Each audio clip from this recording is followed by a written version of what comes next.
From the food we eat, the air we breathe, the land we dwell, to the health of our body and mind and the well-being of all things in the universe. Unlock the science with Chula Radio Plus. Welcome to Unlock the Science. I'm Virada Salim. Entering the third year of the COVID-19 pandemic and waking up one day with Russia invading Ukraine, which led to discussions on the possibility of a World War III or nuclear war. This year might feel quite apocalyptic to many of us already. For many people who might not feel the same way, still, the narratives about the end of the world are undeniably familiar. The classic Armageddon, the 1998 American disaster film in which NASA astronauts had to save humankind from a large asteroid hitting the Earth, or other movies of zombies or viruses spreading from a secret lab. There is even enough apocalyptic literature that it can be classified as a genre of its own. Apocalyptic ideas have been with us humans since the ancient time until today. In 2012, Reuters, a United Kingdom-based international news agency, did a survey of around 16,000 people in more than 20 countries about their belief in apocalypse.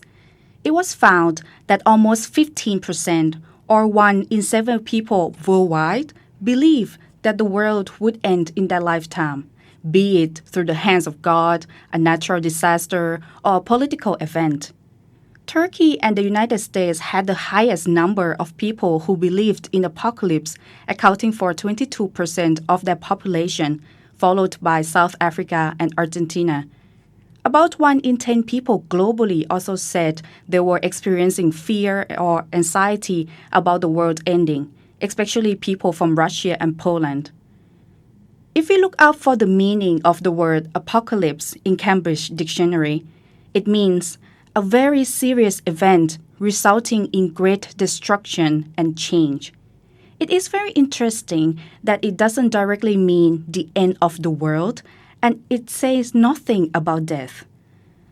It is interesting because in this episode, we will explore the origin, interpretations, and implications of apocalyptic thinking from the ancient to modern time, from religious to secular society, and how thinking about the end that could happen in the future can help us rethink or endure the present.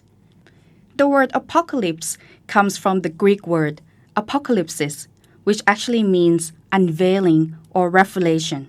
The word is in the ancient title of the final book of the New Testament, known as the Book of Revelation or the Apocalypse of John.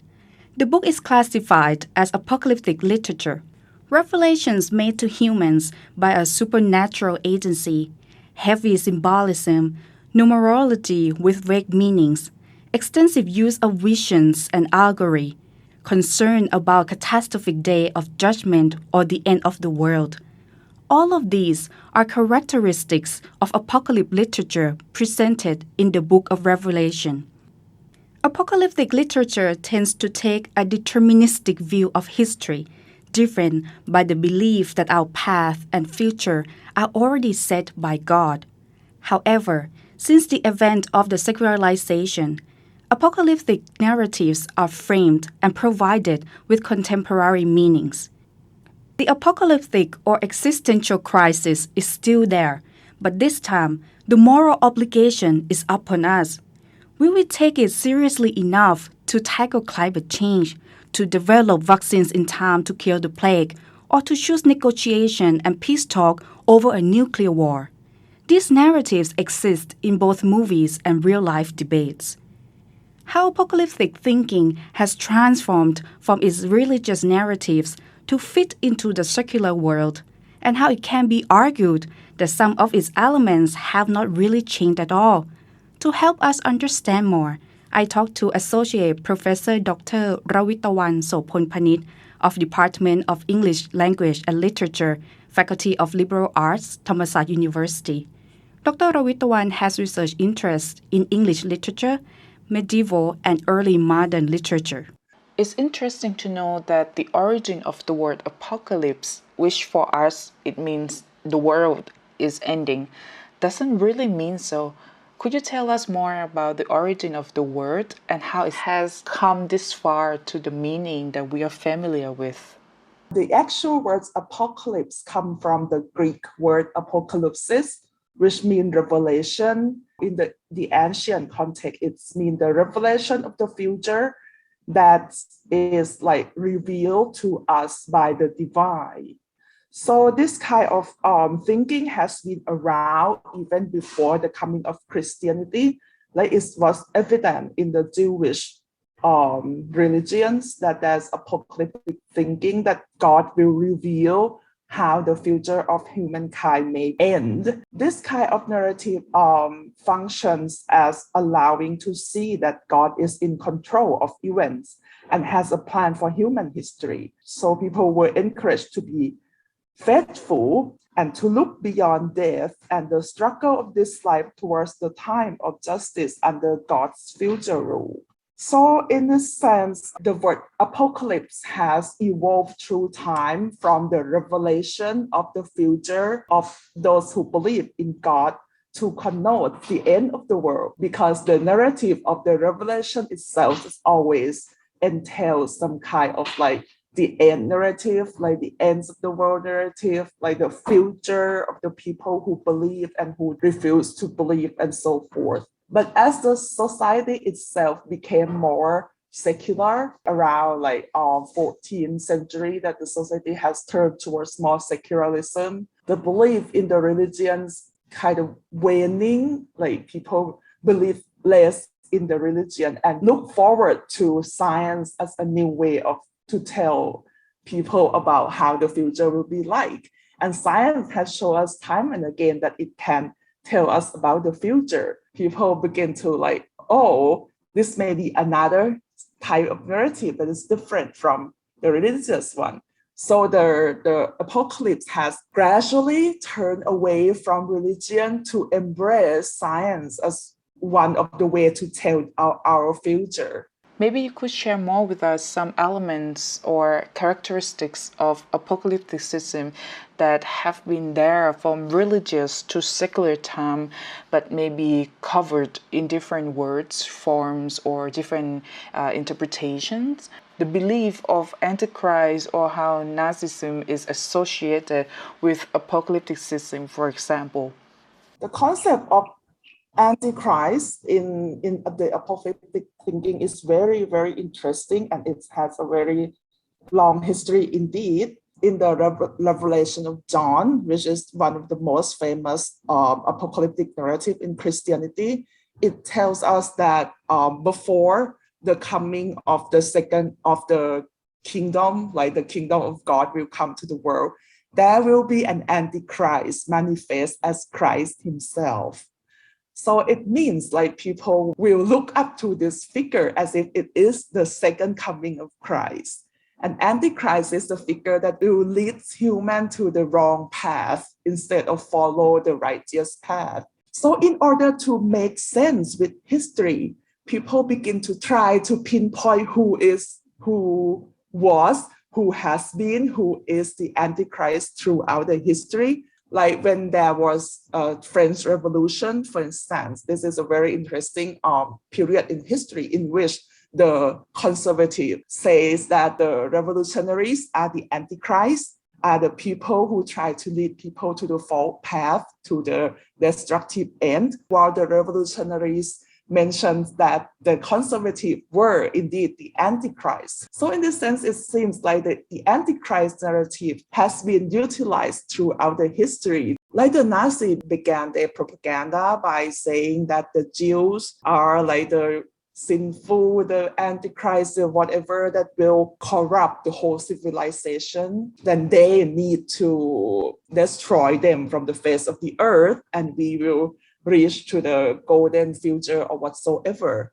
While the Allies also see the destruction that the Nazis commit to the world and use this same narrative that the Nazis were the Antichrist. So in a sense, this narrative come back in the contemporary situation of Russia and Ukraine, in which Like the Russia mentioned that the Ukraine are the neo-Nazi that they need to destroy. So it seems that the narrative is there for people to employ for their own end. It sounds like the apocalyptic thinking itself gets humans to make the world end by ourselves. Yeah, you got it right. That seems that people are so scared of the end of the world that they might themselves bring us to the end of the world. Like they say, it's like in the case of the Cold War, for instance, both the communist world and the liberal, like the democratic world, are scared of each other, that they will lead to the end of the world. So they seek to destroy one another. You mentioned about fear.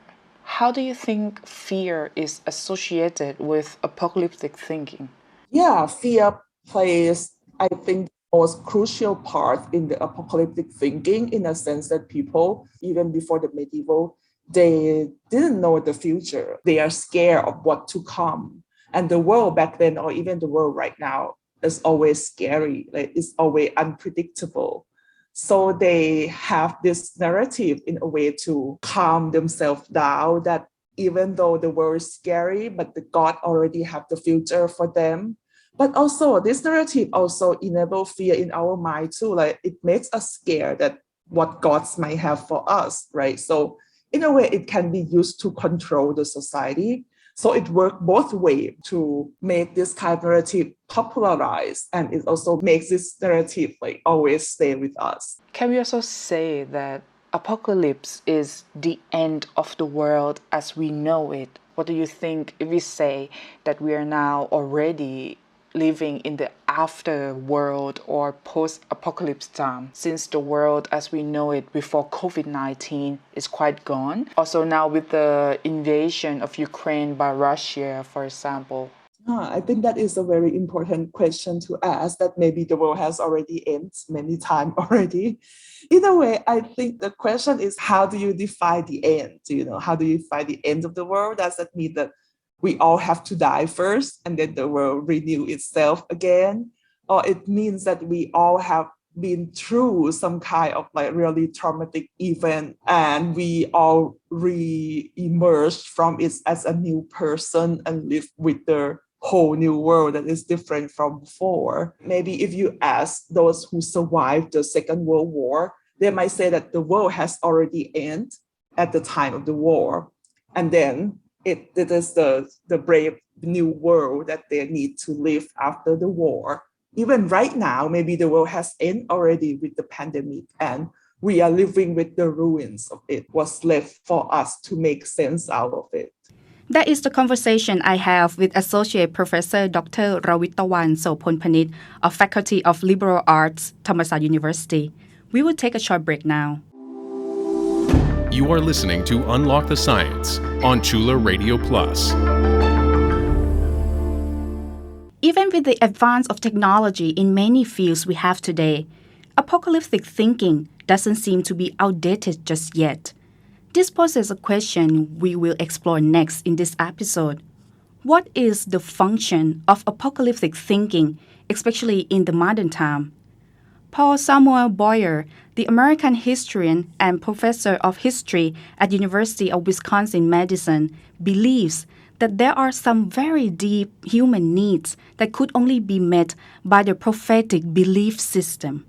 We need beginnings and endings, which are provided in the apocalyptic narratives. Apocalyptic thinking also allows us a sort of coherence to current events and to interpret the meaning of these events. Professor Boyer argued that it is very reassuring for many people to have the sense that someone is in charge of what is happening or will happen. Matthew Barrett Gross and Mel Giles wrote a book in 2012 titled The Last Myth: What the Rise of Apocalypse Thinking Tells Us About America. They wanted to answer why apocalyptic beliefs were surging within the American mainstream. On one hand, many secular readers were hungry for catastrophe, as books about global warming and the end of civilization ranked as bestsellers. On the other hand, a little has been done to really solve the climate change and other real-life crises. In the book, It is argued that the way apocalypse is framed in the media, such as movies, doesn't mobilize the world into action. The author stated that apocalyptic stories in the media are on one hand saying that it is mostly probable, largely unpreventable, and destined to be catastrophic, but on the other hand saying that the probability for apocalypse to happen is either low or can be preventive. These apocalyptic storylines become a form of daydreaming escape called by the authors as apocalyptic fantasy, since most of us react to the idea of apocalypse rather than to the underlying issue such as the collapse of economy or environmental crisis used in the apocalyptic stories to begin with. These are just examples of why apocalyptic thinking still has its function in the 21st century amidst all the problems the world is facing. Let's explore whether there could be more ways to utilize apocalyptic thinking in the way that is useful or meaningful to how we make sense of ourselves and the world. Up next, I talked to Assistant Professor Dr. Keerati Chenpitayaton, a sociology lecturer at Department of Sociology, Anthropology, Faculty of Political Science, Chulalongkorn University, whose expertise is in historical sociology. He will use historical sociology to look at apocalypticism and propose how each one of us can take part in rethinking our past, present, and future. If we use the lens of historical sociology to look at the narratives of ideas related to apocalypse, how should we approach or make sense of it in the way that maybe it can tell us more about the society we are living in? One of the things historical sociologists are dealing with is the idea of time and temporality. I think apocalyptic thinking is basically the way that we try to make sense about temporality, historical time, our horizon of historical time and experiences. Each of us need a structure to understand history, and that structure comes in three components, which is past, present, and future. There is one French historian. His name is François Hartog. He wrote a book. I think it's a very important book and very current. He says that until now, we have two regimes of historicity. The first one is called the ancient regime of historicity. It's the old one. It's the way that human beings look into the past, religion, supernatural power, and the idea of cosmology to make sense of the world. It's only about present and past. It was lasting until the French Revolution in 1789. You know, the French Revolution is kind of watershed in our historical experience. It's a major social revolution that changed the world, that destroyed the old regime. And after that, we live in a modern world, a democratic, capitalist society. Then there is a second regime of historicity, which we are in this regime now. It's called modern regime of historicity. Modern regime of historicity value present. We live in the moment. We live here and now. What matters to us is here, is the present. The past is vague, is no longer quite matter, but it's futuristic in the sense of progress. We human beings shape our own destiny. We are our own gods. We are liquidated from the old regime. Everything is moving forward. But the problem is that it's moving forward to what point, what future? There is no end point.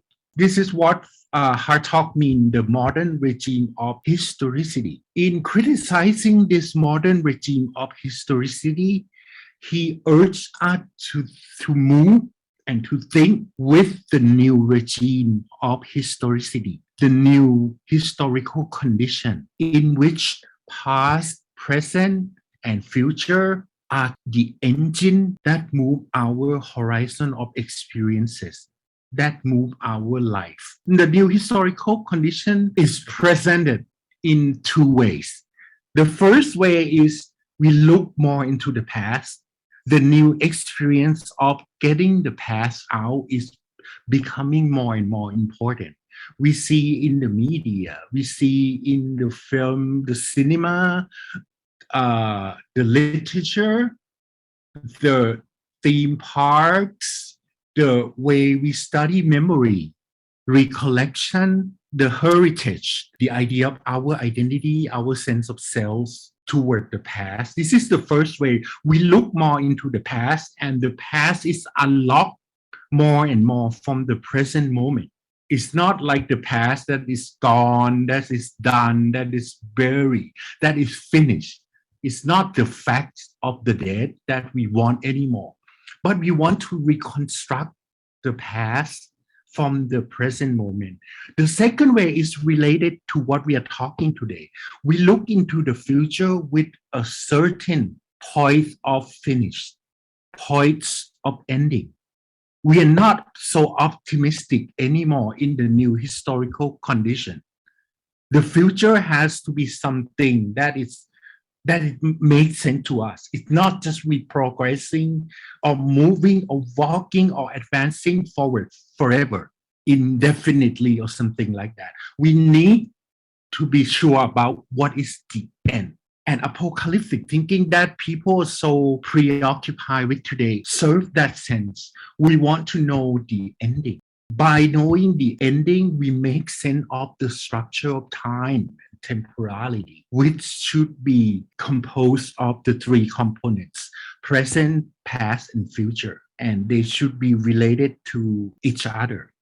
If you're not talking about the world is ending literally, physically, there has been discussions about the end of globalization or the end of the history. Do you have anything to add into that?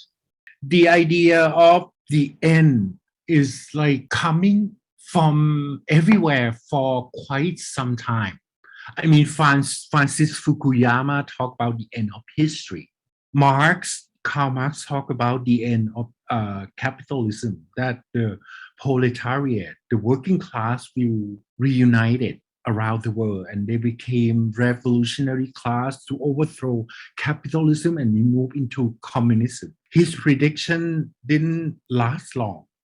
But the idea of stage and teleology, that history moving into different stages, then people come in and try to make sense what exactly is the ending. So to think that way, to think in terms of futurist modern regime of historicity is like you need to come up with your own explanation of when it's going to end. And people talk about the end, the beginning, the return, something like that. It depends on what perspective you are taking on.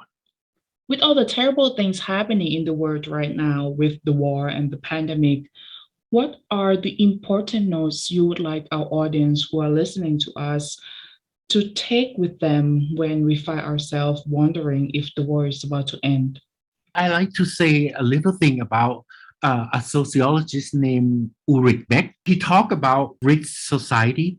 We are living in a society today, a globalized world that have so many problems, that have so many natural disasters, that have so many dangers, that have so many risks. But he say that to live in today's world, we have to put ourselves into the idea of cosmopolitanism. It's like we are no longer the only person in the world. We live in the world of strangers. We have to think about them. We have to pay attention to them. They are no longer our stranger. If we evoke this attitude, we may be able to understand what the world is going to end and how we're going to deal with it together as a global citizen. One interesting aspect when talking about apocalypse and the end of the world is that it makes the past, present, and future quite revealing. It seems that the original meaning of the Greek word makes a lot of sense.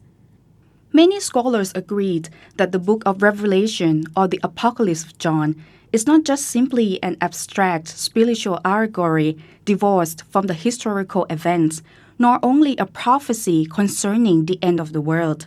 It rather deals with a crisis of faith, probably brought on by Roman persecutions back then.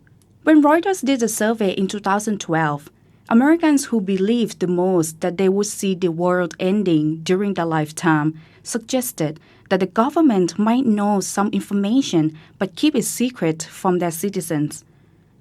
Associate Professor Dr. Rawitawan said that there are between-the-line messages or hidden agenda in apocalyptic literature based on social and political circumstances that the authors were in at the time. In the current world with advanced technology, where for some people, God might not be the only one in charge, apocalyptic thinking has been diversified by different areas of knowledge. Some might say that it has been democratized, allowing each of us to participate in reimagining the past and future with our own interests in order to handle or even change how we live in the present. No matter how frightening apocalypse might be, apocalyptic thinking can go beyond the end of the world. It can be used as a tool to creatively think of our existence, revealing possibilities of how to live. Both of our guests in today's episode also share the same open-end interpretations of apocalypse. Unlock the Science would like to thank Associate Professor Dr. Rawitawan Sophonpanich of Department of English Language and Literature, Faculty of Liberal Arts, Thammasat University, and Assistant Professor Dr. Keerati Chenpitayaton of Department of Sociology and Anthropology, Faculty of Political Science, Chulalongkorn University, for sharing their interesting thoughts about apocalypticism and how we could think of the end of the world in the way that invites us to rethink about our past, present, and future. I hope you enjoy our program. You can listen to Unlock the Science on Chula Radio Plus at FM 101.5 every Saturday from 1 p.m. to 1:30 p.m. You can also listen and follow us on our website, curadio.chula.ac.th, and our Facebook page. Our show is also accessible as podcasts, including on Apple and Spotify. See you again next Saturday. Have a nice day.